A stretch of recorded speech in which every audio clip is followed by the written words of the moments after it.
Luna et Soleil à la plage brillante. C'était un matin plein de lumière. Luna ouvrit les yeux et sut tout de suite que cette journée serait différente. Le ciel était dégagé, les oiseaux chantaient fort. Et dans sa chambre, Tito, son inséparable ours en peluche, semblait lui aussi regarder la fenêtre avec impatience. « Tito, aujourd'hui, on va à la plage !» dit Luna, pleine d'enthousiasme. Elle courut chercher son maillot de bain préféré, bleu comme le ciel nocturne, avec des petites étoiles partout. Elle l'enfila avec soin et aida sa maman à préparer le sac.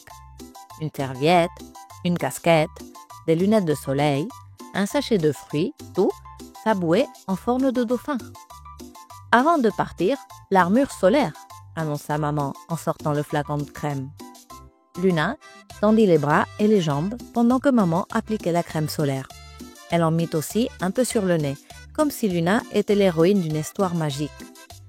À leur arrivée à la plage, Luna enleva ses sandales et courut sur le sable chaud.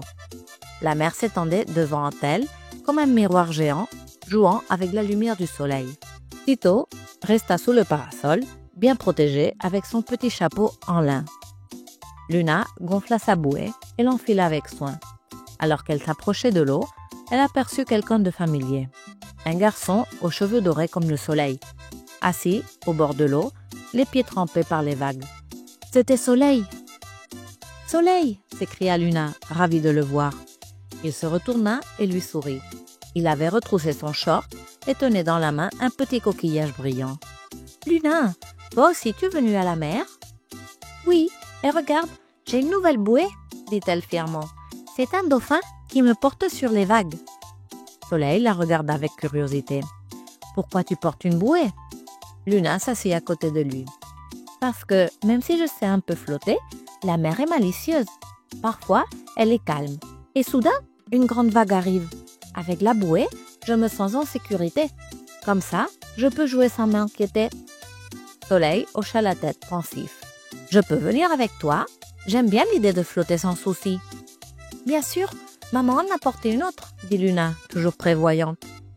Ils coururent chercher la deuxième bouée, une jaune avec des rayons comme ceux du soleil. Soleil l'enfila avec enthousiasme et ensemble, ils entrèrent doucement dans l'eau, riant chaque fois qu'une vague les faisait bondir. « On dirait que la mer nous fait des câlins, » cria Soleil. « Oui, mais seulement si on la respecte, » répondit Luna. « C'est pour ça qu'on porte une bouée et aussi parce que j'ai mis de la crème solaire. » Après un moment à barboter, ils décidèrent de jouer aux sirènes. Ils s'immergeaient juste assez pour faire bouger leurs jambes comme des queues imaginaires, chantaient des chansons de coquillages et cherchaient des trésors enfouis. Des cailloux lisses, des morceaux de coquillages et un petit bâton que Soleil jura être le sceptre d'un roi de l'océan. Ils rirent tellement que même les mouettes les observaient avec curiosité. En sortant de l'eau, fatigués mais heureux, ils se séchèrent au soleil comme de petites tortues. « Encore de la crème ?» demanda Soleil, voyant la maman de Luna sortir le flacon. « Oui, parce que même si on ne le voit pas, le soleil est toujours là. Et ta peau a besoin d'être protégée, » expliqua maman en lui proposant un peu de crème aussi. « L'armure invisible !» s'exclama Luna, et tous deux éclatèrent de rire.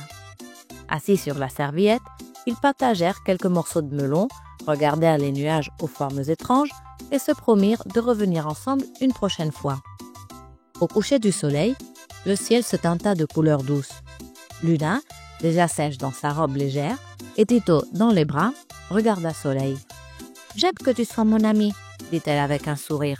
« Et moi, j'aime que tu m'apprennes des choses importantes, » répondit Soleil, « comme le fait que la mer est faite pour s'amuser, mais avec prudence, et que la crème solaire, c'est aussi important que le goûter. » Ils rirent encore une fois. Ce soir-là, depuis sa fenêtre, Luna regarda les étoiles. Tito, blotti contre elle, murmura dans son cœur. Aujourd'hui, c'était un jour de lumière, de mer et d'amitié. Et Luna, avant de fermer les yeux, pensa que jouer à la plage, c'est merveilleux, mais encore mieux quand on le fait en toute sécurité et avec un ami. Et le soleil s'est caché, la lune est arrivée et le conte est terminé.